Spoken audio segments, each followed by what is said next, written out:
It's already hard to digest the fact that my father-in-law passed away, but the shocking thing my husband, Bob, said right in front of me left me stunned. Let's get divorced. Now that I've got the inheritance, I don't need an ATM like you anymore. For a moment, I couldn't comprehend what Bob was saying. What do you mean? When I asked, Bob grinned and smugly explained. I got about $11 million from my dad's inheritance. So, I don't need you anymore. Bob then went on to voice his frustrations about me. Do you know how embarrassed I've been? I had high hopes because it was a match arranged by my dad, but I was disappointed to see such a plain woman like you. Well, why did you marry me then? You could have just said no. It's obvious, ain't it? For the money. Who'd marry someone like you otherwise? There was no way I could stay silent after hearing all that. Fine. Here's the divorce papers. I decided to agree to the divorce from Bob without revealing something important. I hope he deeply regrets this later. My name is Catherine Smith, 42 years old. I run a fashion company. I got married to Bob, who's 2 years younger, 2 years ago. Our marriage was arranged. Bob is the son of Mr. Smith, the CEO of a company I had been dealing with for many years. Being an only child, it seemed Mr. Smith initially intended for Bob to succeed him. But Bob showed no interest, nor was he particularly skilled at his job. So, Bob quickly dropped out of the running for successor and just worked as a regular employee. What attracted me to Bob? His laid-back nature. Since childhood, people often told me I was too serious and lacked spontaneity. I was often praised for being studious, but sometimes people found me too stiff. Some of my ex-boyfriends even told me, "You're not fun.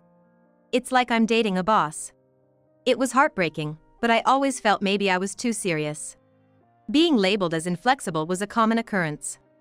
I struggled with handling things casually and often got too engrossed. To me, Bob seemed like he was from a completely different world. Oh, the place is closed today. During our first date, Bob took me to a restaurant he recommended, but it was closed. Now, I would have been flustered by such an unexpected situation. But not Bob. Let's just go to that diner over there. He changed plans effortlessly. For someone as rigid as me, his response was a revelation. I thought by being with him, I could also become adaptable. That's why I decided to marry him. Many people were against our marriage. Some even suggested I could find someone better. Even Mr. Smith, my father-in-law, wasn't very enthusiastic. You sure you want to take on my son? It feels like I'm burdening you with him, he had asked. Back then, I felt no one really understood Bob's worth. But maybe they were right. Soon after we got married, Bob quit his job. Without consulting anyone, he just stopped going to work. When both I and Mr. Smith inquired about the reason, Bob nonchalantly said, "Wait, why do I need to work if you are making money for us?" Both my father-in-law and I were so taken aback by this that we were at a loss for words. Why would he rely solely on me for income? I tried to persuade Bob multiple times afterward with my father-in-law, but Bob's mindset never changed. After all, even if I work, I can't make as much as Catherine does. I was tempted to divorce Bob right after our marriage when he boldly declared he'd be a freeloader. If he was a young man in his 20s, I might have found this cute. But this tantrum was coming from a man approaching 40. In the end, we begrudgingly agreed that he'd do the household chores. Bob's parents had divorced a few years earlier. Apparently, before the divorce, Bob's mother wasn't particularly good at housework. She couldn't do anything, so I never learned anything from her. It seemed like Bob was making excuses, blaming his mother for his lack of domestic skills. True to his word, at first, Bob was clueless about housework, but with persistent praise and guidance, he managed to handle basic tasks. However, that doesn't mean he became exceptionally good at it. Still, he looked quite satisfied with himself. Thanks to me taking care of the house, Catherine can work. You should be grateful. There was something about Bob's confident expression that rubbed me the wrong way, but it wasn't worth making a fuss about.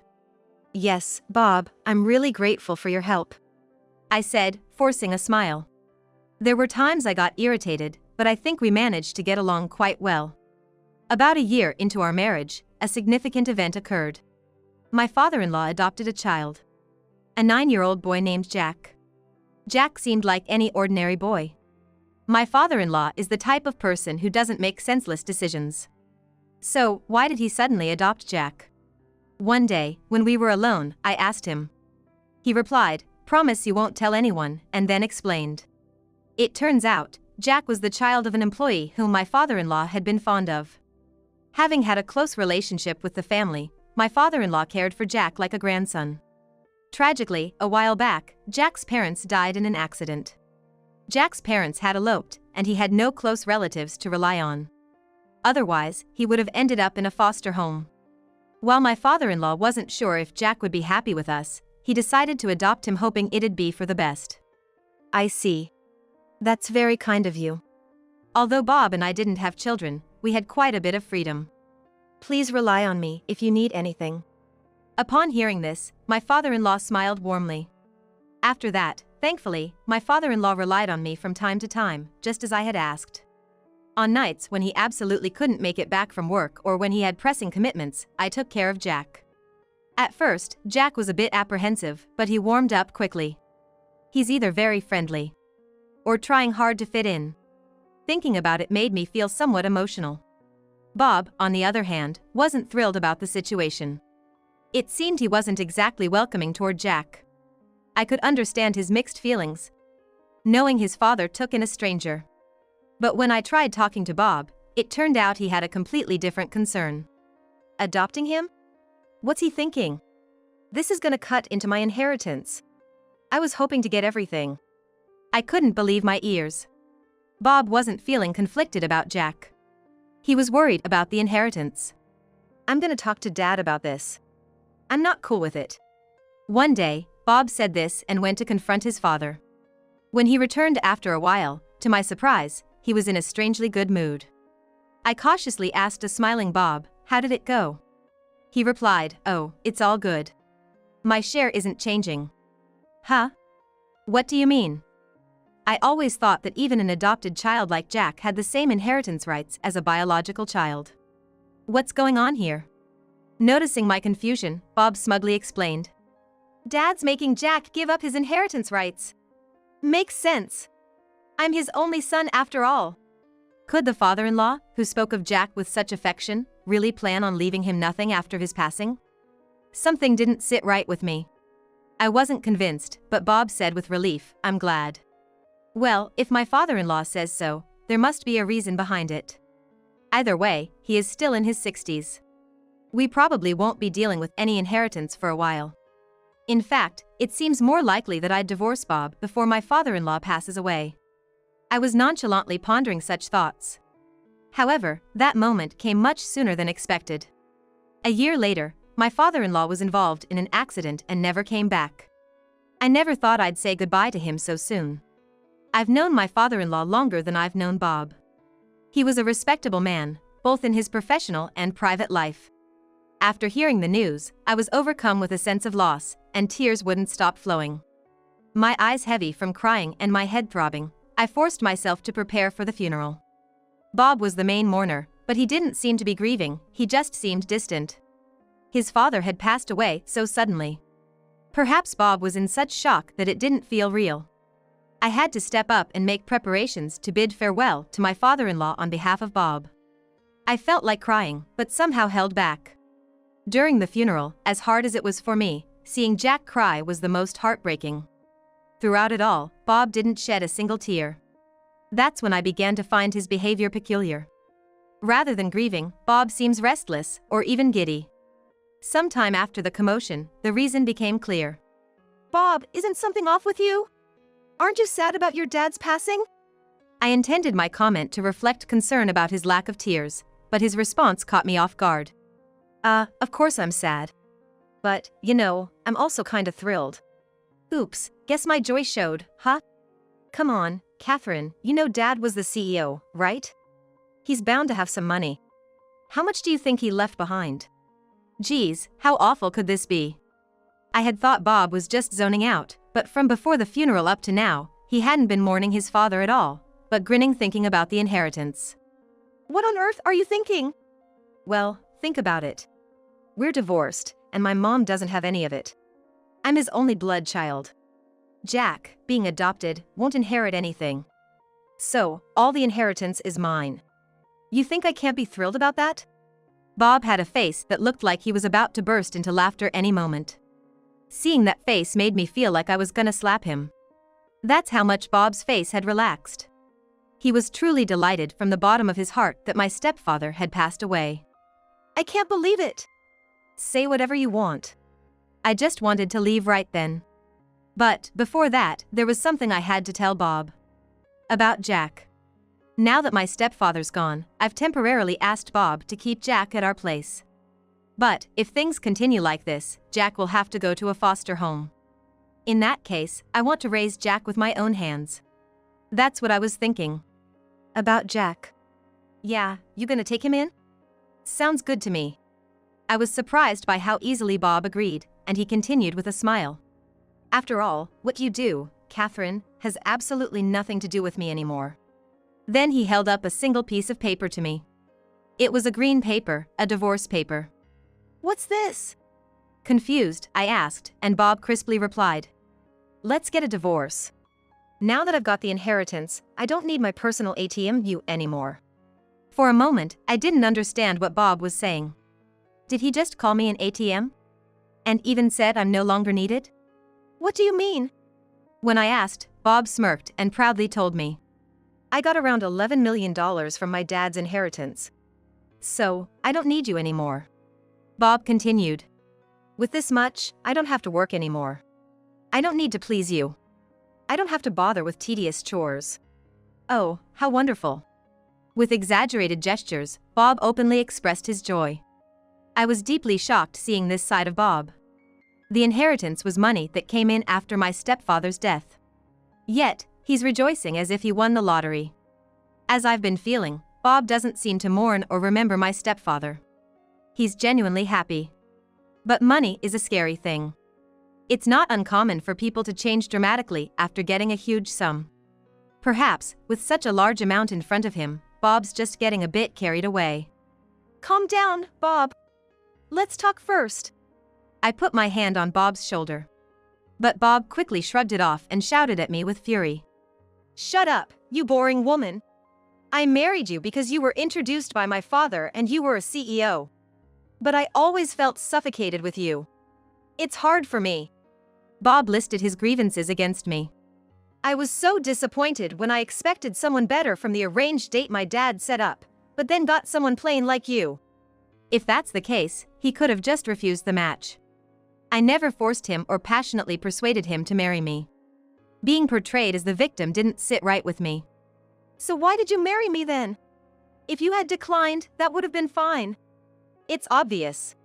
For the money. Who else would marry someone like you? Bob laughed at me, mocking. Basically, he married me for my wealth. Bob started with, "It's been a while, so I guess it's safe to say," and revealed a shocking fact. I had a significant debt. My dad said if I change my ways and devote myself to you, he would pay it off. So, of course, I would marry you. It meant he never loved me. He just married me for the money.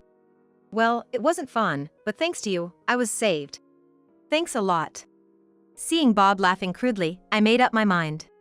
I don't know this man anymore. I decided not to give him the advice I had planned on and just started filling out the divorce papers without hesitation. I wrote without pausing or second-guessing. Bob, who had been urging the divorce, seemed a bit surprised to see this. Hey, are you thinking of getting a divorce now? Fine. Here's the divorce papers. After writing them, I felt a sense of accomplishment. Now we're total strangers. Yeah. Whatever happens now doesn't concern the other. You can live with that kid Jack, and I can hang out with younger women. We're free. Bob was ecstatic. From what I could see, he hadn't cheated during our marriage. I never suspected it, but that was a point of interest. But Bob, if you were this happy about it, you should have divorced sooner. I had my reasons. I wanted the money. Bob carelessly stuffed the divorce papers into his bag and left the house in a hurry. I didn't feel right staying in the house where I'd lived with Bob. I was thinking of starting fresh somewhere new with Jack. This seemed like a good time to sell the house and move. I'd love to live close to my parents' place. I think it would help both Jack and me. Jack will have to transfer schools, but he said that's okay. It's a bit sad, but now we can look for a new place without any reservations. Finding a new place was a bit of a challenge, but after some thought, I made a choice. The main deciding factors were the short distance to my parents and the great location. It's pricey, but considering Jack, I think it's the best property out there. Jack accompanied me to view the property and his eyes lit up at the sight of the luxurious house. It's spacious and elaborately decorated. There's plenty of storage, which was a concern of mine. And surprisingly, it even came with a pool. Honestly, I didn't need a pool, but seeing Jack's excitement made it worth it. Wow, this is amazing. It would have been fine for me to live anywhere, but seeing him happy was what mattered most. And so, we moved. It took a while for both Jack and me to adjust, but eventually, our new house became a comforting place. Around that time, I got a call from Bob. He seemed desperate and said he wanted to meet and apologize immediately. I had an idea why he'd suddenly say that. I could have ignored him, but since he was so insistent, I decided to meet. I left Jack with my mother and headed to the diner I had specified. Bob had arrived earlier. He was sitting in a corner booth, looking pale and on the verge of tears. Catherine. I gave Bob a cold look as he stood up upon seeing me. What do you want, Bob? We're supposed to be strangers now. Don't say that. The truth is, my dad had debts. Damn. I never thought he'd. So what? You inherited $11 million, right? Just pay it off. No. The debts, they're more than the inheritance. It seemed the debt exceeded the $11 million inheritance. So after inheriting both the assets and the liabilities, Bob was now saddled with debt. I didn't know I'd inherit the debt too. Bob looked defeated. Please, Catherine. You must have some savings. We were married once. Please help me out. He pleaded with a flattering smile. Did Bob even remember what he said before? After all the times you belittled me, even calling me an ATM, who would want to help you now? It was audacious of him to contact me. He'd said over the phone that he wanted to apologize, but he hasn't done so yet. You really regretted our marriage, didn't you? After everything you said, how can you ask for help now? Well, back then, I never imagined this would happen. His convenience astounded me. He probably thought he wouldn't need money from me anymore, but now that he does, he's groveling. It seemed that way. Sorry, but I can't meet your expectations. I don't have the money. What are you talking about? I know your business is thriving. Liar. I wish he'd stop blaming me, an innocent bystander, for his own mistakes. I'm not lying. I just don't have the money to lend to you. Not every bank lends to everyone, right? Why would I lend if I don't expect it back? Bob remembered the harsh words he once threw at me and looked a bit guilty. Yet he doesn't apologize. Such a proud man. What's with the cold shoulder? Don't you care what happens to me? Oh? Did you forget what you said when we got divorced? We're strangers now, nothing to do with each other. Weren't those your words? I don't understand how he can act like he's the victim. How thick-skinned can he be? Does he have the ability to forget everything that doesn't suit him? I wish I had recorded what he said back then and could play it back to him. I might have said something like that. But I didn't mean it. I never imagined things would turn out this way. Bob leaned on the table, looking sad.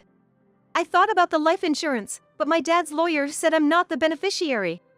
Oh, really? I laughed at his statement, which made Bob look at me in shock. You don't think? Catherine, did my dad leave it to you?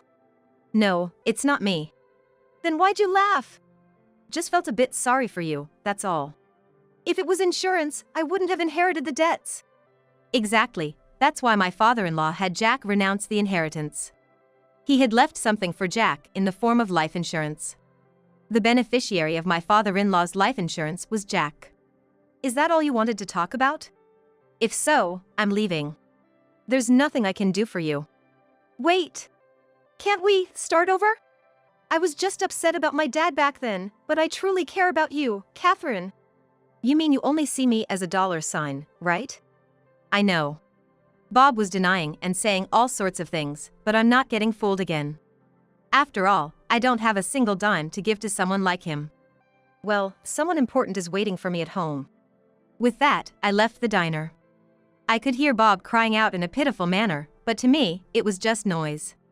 I need to hurry home, Jack might be hungry. Or maybe he got something from his grandma. I quickly headed to the subway station.